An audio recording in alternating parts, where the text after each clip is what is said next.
दोस्तों, रोड पे होने वाले एक्सीडेंट्स की वजह से हजारों लाखों लोगों की ऐसे ही जान चली जाती है, जिसमें कसूरवार सिर्फ एक ही चीज़ होती है, स्पीड। जब स्पीड काफ़ी ज़्यादा होती है तो लोगों के लिए जानलेवा होती है, जिसकी वजह से यूरोपियन यूनियन ने तो 1 जुलाई को ये फैसला कर लिया था कि एक ऐसी टेक्नोलॉजी भी बनाई जानी चाहिए जो कि एंटी स्पीडिंग टेक्नोलॉजी होनी चाहिए, और वो हर मैन्युफैक्चरर को अपनी कार में लगानी होगी, जिससे कि कार चाहे कितनी पावरफुल हो लेकिन उसकी एक स्पीड होगी, सेट कर दी जाएगी कि इससे ज़्यादा ये नहीं जाएगी। तो ऐसी टेक्नोलॉजी होनी चाहिए। अब यूरोपियन यूनियन ने तो ये बात कह दी, जिस तरीके से उन्होंने ये कह दिया था कि यूनिवर्सल चार्जर भी होना चाहिए, तो अमेरिका ने भी फिर यही सारी चीज़ें शुरू कर दी थी कि भैया टाइप सी USB पोर्ट वाला चार्जर होना चाहिए, हर एक मोबाइल के अंदर यही चीज़ होनी चाहिए। ऐसे नहीं कि कोई कुछ बना रहा है, कोई कुछ बना रहा है। तो इसी तरीके से अब अमेरिका ने ये भी चीज़ कॉपी कर ली है। दरअसल अमेरिका के न्यूयॉर्क के अंदर भी एक बिल पास कर दिया गया है कि भैया एंटी स्पीडिंग टेक्नोलॉजी होनी चाहिए, बहुत ज़्यादा ज़रूरी है। जिसके बाद में लोगों ने पूछा कि ये तुम्हारे आइडिया आते कहाँ से हैं। उन्होंने कहा कि भैया उसी तरीके से आते हैं जिस तरीके से बॉलीवुड वालों को आते हैं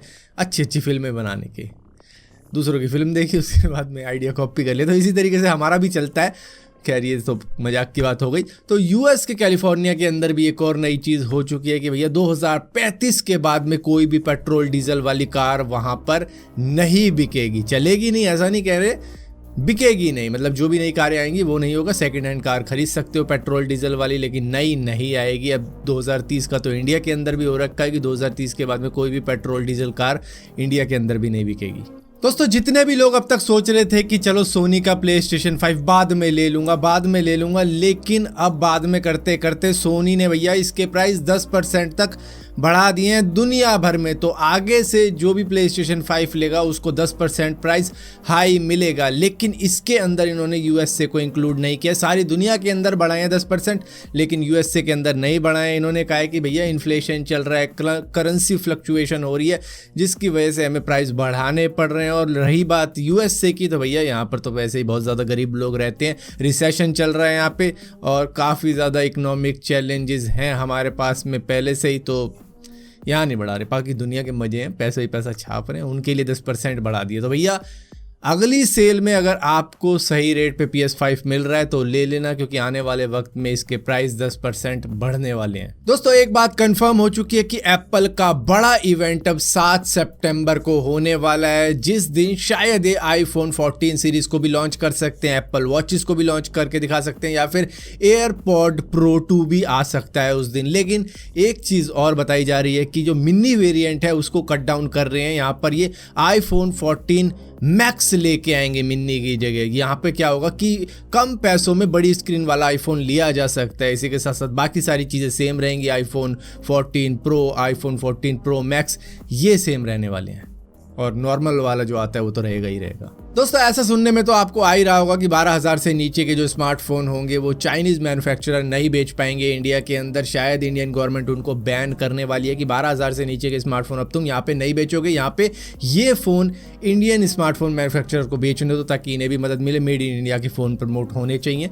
तो ऐसी बात तो सुनने में आ रही होगी, लेकिन यहीं पर एक्सपर्ट्स का मानना यही है कि अगर चाइनीज़ मैन्युफैक्चरर्स को आप भगा देते हो, 12,000 से नीचे के फ़ोन नहीं बेचने देते हो, तो ये जो गैप है ये बहुत ज़्यादा बड़ा होगा, क्योंकि बजट सेगमेंट में बहुत लोग खरीदारी करते हैं, और उस गैप को इंडियन मैन्युफैक्चरर्स पूरा नहीं कर पाएंगे। वो बहुत बड़ा गैप रहने वाला है, क्योंकि एक तो क्वालिटी आप उस तरीके की नहीं दे पाओगे, और ऊपर से जिस तरीके की चीज़ें इंडियंस ने देख ली है चाइनीज़ मैन्युफैक्चरर्स द्वारा, वो बजट में काफ़ी कुछ दे देते हैं, वैसा आप नहीं कर पाओगे। और यही थॉट मेरे भी थे, आपके भी थे, और अब एक्सपर्ट्स के भी निकल कर आ रहे हैं। दोस्तों, आपको ये बात जानकर हैरानी हो जाएगी, कुतुब मीनार के ऊपर आगरा की एक रॉयल फैमिली ने अपना क्लेम कर डाला है कि ये हमारा है, ये हमको बिलोंग करता है, ये हमें दे दिया जाएगा। ये कोर्ट में जा चुके हैं इस बात के लिए। दरअसल यहाँ पर कुंवर महेंद्र ध्वज प्रसाद सिंह जी ने यह बात कही है कि हम बिस्वान फैमिली के हैं और हम सक्सेसर हैं राजा रोहिणी रमन ध्वज प्रसाद सिंह के, और वो डिसेंडेंट रह चुके हैं राजा ननंद राम के,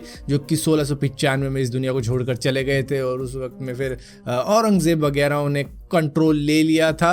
तो इस वजह से ये आज हमारे पास नहीं है। हमारे पास तो आगरा से लेकर मेरठ तक का वो लैंड भी नहीं है जिस पे हमारा राइट है, तो उसके ऊपर भी बात की जानी चाहिए। तो 13 सितंबर को इसका फैसला कोर्ट में होगा कि क्या माजरा रहा है। तो भैया इनको ये भी कहा है कुछ लोगों ने कि 150 साल तक तुम सो रहे थे, तुमने कुछ कहा ही नहीं। अगर तुम्हारा ये लैंड था तो कुछ तो बोलते। दोस्तों पेड़ काटना कितनी ज़्यादा बुरी बात होती है हम सभी को बड़े अच्छे तरीके से मालूम है, लेकिन लोग रुकते नहीं है और नेचर एक दिन अपना बदला किसी ना किसी तरीके से ले ही लेगा इन सारी चीज़ों के लिए। जैसे कि ग्लोबल वार्मिंग आजकल हो रही है, उससे हमें काफ़ी ज़्यादा दिक्कतें हो भी रही होंगी, लेकिन एक पेड़ ने अपना बदला तो भैया ले लिया कुछ इस तरीके से। अब ये देख के आपको थोड़ी बहुत तो खुशी हुई होगी, लेकिन यार रिस्की भी था। लेकिन हाँ, वो जो बंदा उछला था वो ऐसा लग रहा था जैसे कि पेड़ पे खड़ा हो जाएगा कुछ मिनट के लिए, और क्या एपिक वीडियो बन जाती है अगर वो ऐसा कर देता।